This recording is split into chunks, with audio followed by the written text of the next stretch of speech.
करो।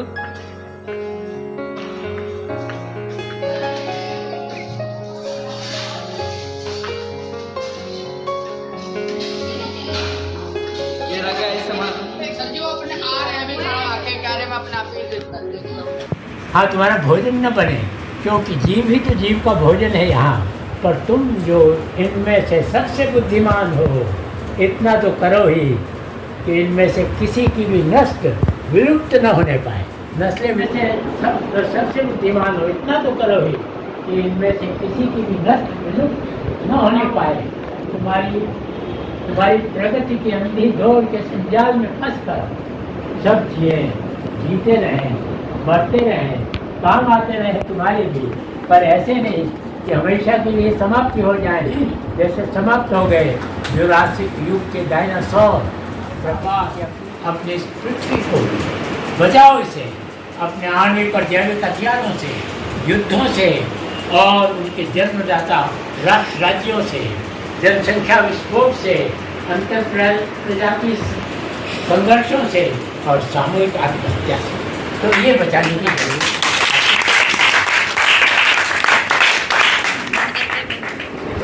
फिर उसके बाद और लोग हैं, जिनमें से रविंद्रनाथ टैगोर बहुत बड़े कवि हैं, आप लोग जानते हैं, नाम सुना हुआ है उनका, वो भी है, ठीक है। फिर उसके बाद पेरियार E.V. रामास्वामी, दक्षिण भारत के बहुत बड़े ह्यूमनिस्ट, जिन्होंने वहाँ ब्राह्मणवाद और परंपरा के खिलाफ बहुत वो चलाया, आंदोलन चलाया और आगे बढ़ाया उसको, जस्टिस पार्टी बनाई और इस तरह से दक्षिण में मानववाद के प्रमुख दृढ़ क्षेत्र प्रमुख थे E.V. रामास्वामी।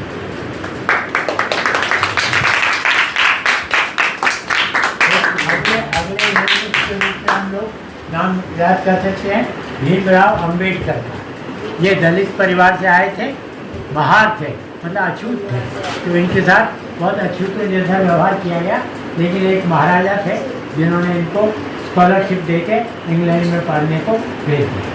तो इंग्लैंड से पढ़ के आए, बहुत विद्वान होके आए, खूब किताबें लिखी और दलितों के मसीहा बन गए। मसीहा शब्द आप समझते हैं, जैसे ईसा मसीह है ना, पैगम्बर है, तो इस तरह से दलितों के पैगम्बर है, क्यों समझ लो आप। फिर इसके बाद जो मुख्य ह्यूमनिस्ट हैं हमारे यहाँ, उनमें है वासव प्रेमानंद, अब्राहम केवूर,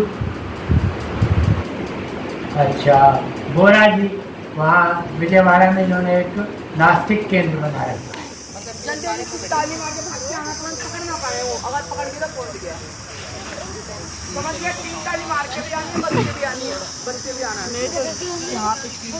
चलिए, भारत माता की जय, वंदे मातरम, इंकलाब जिंदाबाद, इंकलाब जिंदाबाद।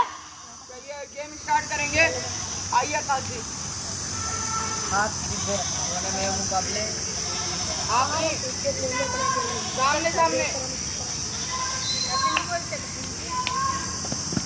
बोल दिया भाई। इंसान बनेगा, अच्छा है अभी तक तेरा कोई नाम नहीं है, तुझको किसी मजहब से कोई काम नहीं है।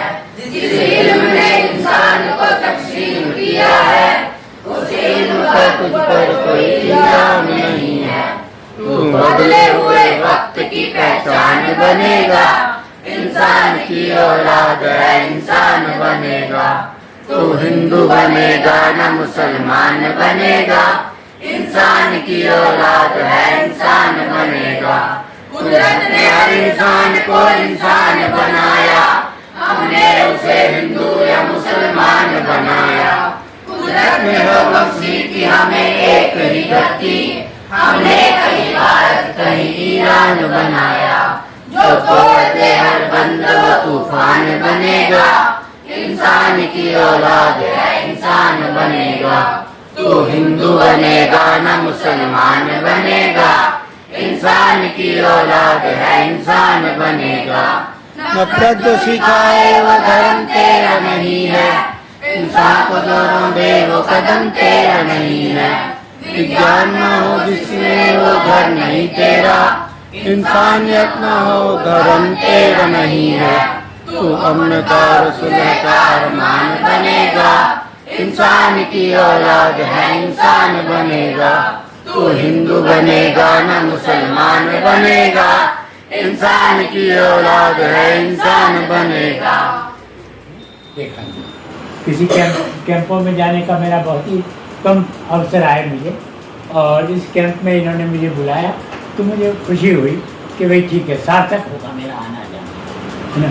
तो मैं 7-8 दिन के लिए ही आया यहाँ, लेकिन एक सार्थक काम में भाग लेने के लिए आया। और मैं बच्चों आप लोगों को ये कहना चाहता हूँ कि सचमुच मैंने आकर अपने आने की सार्थकता महसूस की। आप लोगों के बीच में आप लोगों की विभिन्न गतिविधियाँ देखकर मुझे आनंद आया, और मुझे सबसे बड़ा मज़ा इस बात का आया कि बीच में मैंने मनोज जी से मेरा परिचय बहुत साल का नहीं है, 3-4 साल का। जब पहले तो परिचय पत्र व्यवहार या मैसेज वगैरह से के माध्यम से तो परिचय थोड़ा था, लेकिन पहली बार इनसे परिचय मेरा बीकानेर में हुआ जब ये उत्तर भारतीय नास्तिक सम्मेलन में आए थे, नरेंद्र भी उसमें आए थे, तो उस समय परिचय हुआ था। तो जिस तरह से ये आपको संदेश दे रहे हैं, जिस तरह से आपको धैर्य सिखा रहे हैं, जिस तरह से कह रहे हैं कि जीवन में आपको अगर कुछ करना है तो किसी पर गुस्सा मत खाओ, जो नाराज़ हो जाए उसको मना के लाओ, हैं। तो मैंने कहा ये तो जीवन कला के मर्मज्ञ है भाई। मतलब ये आपको केवल मैं कहना चाहता हूँ कि ह्यूमनिस्ट नहीं, एक बेहतर इंसान, एक बढ़िया इंसान, एक सफल इंसान बनाने की कोशिश कर रहे हैं। और मुझे इस कोशिश में मैं निरंतर योग दे सकूं तो मेरा पैसा भी और जीवन भी समय भी सार्थक होगा, मैं ये कहना चाहता हूँ। तो मुझे बड़ा आनंद आया। अब जहाँ तक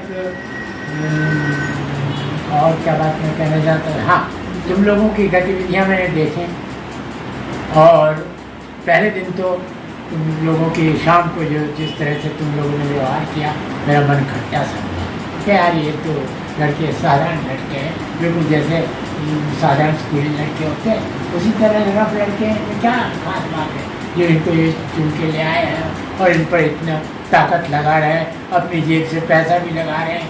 आप लोगों ने जो कंट्रीब्यूशन दिया वो तो टोकन रूप से है, उससे तो कहीं ज़्यादा खर्चा इन्होंने अपने पास से किया। तो क्यों किया? इसलिए कि तुम लोगों में से कुछ निकलेगा भविष्य के। मतलब ये क्या कर रहे हैं, एक तरह से खेत में बीज डाल रहे हैं जो जिनको पौधा बनाने की कोशिश कर रहे हैं, है ना। और वो पौधे कभी पेड़ बनेंगे, कभी इनकी जैसे आप लोग बनोगे, और आप में से कुछ लोग तो ज़रूर बनेंगे। मुझे विश्वास है कि 20 लोगों में से 10 लोग भी अगर ऐसे निकल जाए जो मनोज की तरह आगे जाके समाज का काम अपने हाथ में लें, तो ये कितनी बड़ी उपलब्धि हो। बहुत बड़ी उपलब्धि। तो फिर इन्होंने मुझे कहा कि आप बेस्ट चुन लीजिए, इनमें से कौन बेस्ट कैंडिडेट है जिसने। तो मैंने दिल में सोचा अगर ये 4-5 चुनने के लिए कहते तो मुझे और मजा आता, क्योंकि कई बच्चों ने मुझे प्रभावित किया। ठीक है ना, नाम मैं सबके याद नहीं रख सकता, मैंने याद रहता है। मेरी उम्र में मैं भूलने बहुत लगा हूँ, तो नाम तो मैं कई बार दोबारा पूछ लेता, है ना, कि भाई क्या नाम है तुम्हारा। ठीक है ना, तो नाम याद नहीं रहते, लेकिन 4-5 लड़कों ने मुझे खूब प्रभावित किया। तो अब उनमें से अरुण तो ऐसा है कि जिसको कोई पुरस्कार देने की या उसको कुछ करने की ज़रूरत नहीं, पक गया वो तो अब आगे बढ़कर औरों को देगा, बढ़ाएगा। इसलिए अरुण की बात तो नहीं करते हैं। बाकी 4-5 लड़कों ने भाषण भी दिया, तुमने भी बहुत सहजता से भाषण दिया था। बहुत नाम है तुम्हारा, है ना, तो बहुत सहजता से बोला। जो कहानी सुनाई ना, हाँ। तो लेकिन जो जिस सहजता से सुनाई को मजा आया। तो आप में से कईयों ने क्विज में अच्छा काम किया, कईयों ने गीत में, तो खैर सबने, ये तो बहुत ही अच्छा है। ये गीत आप लोग कितना कंठस्थ हो गया आपको, और आप लोग कितनी सहजता से सुना लेते हैं, और इस गीत के बोल कितने गहरे अंदर तक सोचे। मैं तो उनको कह रहा हूँ कि ये वीडियो जो बनाया है गीत का है तो मुझे दीजिएगा, तो मैं 20 लोगों को भेजूँगा जो मुझे पूछते हैं तो वहाँ क्या हुआ, वहाँ क्या हुआ, आप वहाँ गए इतनी दूर से, आप 2400 किलोमीटर की यात्रा करके आए हो, है ना। और क्योंकि मैं अब ट्रेन व्रेन में सफ़र नहीं कर सकता लंबे समय का, इसलिए मेरी बेटी ने हवाई जहाज़ से ही मेरे बुक किए दोनों, तो करीब 20,000 रुपया खर्च हुआ है मेरी हवाई यात्रा में दोनों तरफ, है ना। और समय तो कम लगा खैर, लेकिन दूरी कितनी है वो सब आप अंदाज लगा सकते हैं अपने काम के महत्व का, जिस काम के लिए मैं आया हूँ। ये महत्वपूर्ण नहीं है कि मैंने 20,000 रुपया खर्च किया, महत्वपूर्ण ये है कि किस काम के लिए मैं आया, ये आप सोचो। तो आपका काम बहुत महत्वपूर्ण है। मनोज को मैंने यहाँ सुनकर मुझे मनोज का एक दूसरा ही रूप सामने आया, इतना सहनशील, इतना विचारशील, इतना मतलब मैंने तो अभी इनको कहा क्या तुम बहुत बढ़िया कथावाचक हो सकते हो। ये जो बड़े बड़े प्रसिद्ध कथावाचक हैं जिनके लिए लोग इतने आते हैं, दूर दूर से सुनने आते हैं। अब इनका तो ऑडियंस छोटा है, लेकिन उस छोटे ऑडियंस में ये अपनी जान कितनी लगाते हैं, अपनी ताकत कितनी लगाते हैं, वो ताकत देख के मुझे बहुत संतोष मिलता है ना।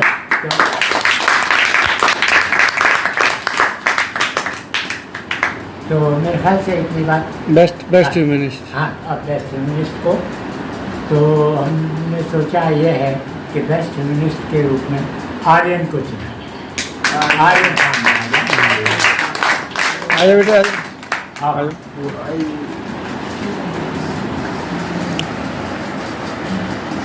मैंने आपको कहा कि 5 लोगों को चुन सकता था, इसलिए ये मत समझिए कि आपको नहीं पुरस्कार मिला, तो लेकिन आर्यन भी आपकी तरफ से ही ले रहा है।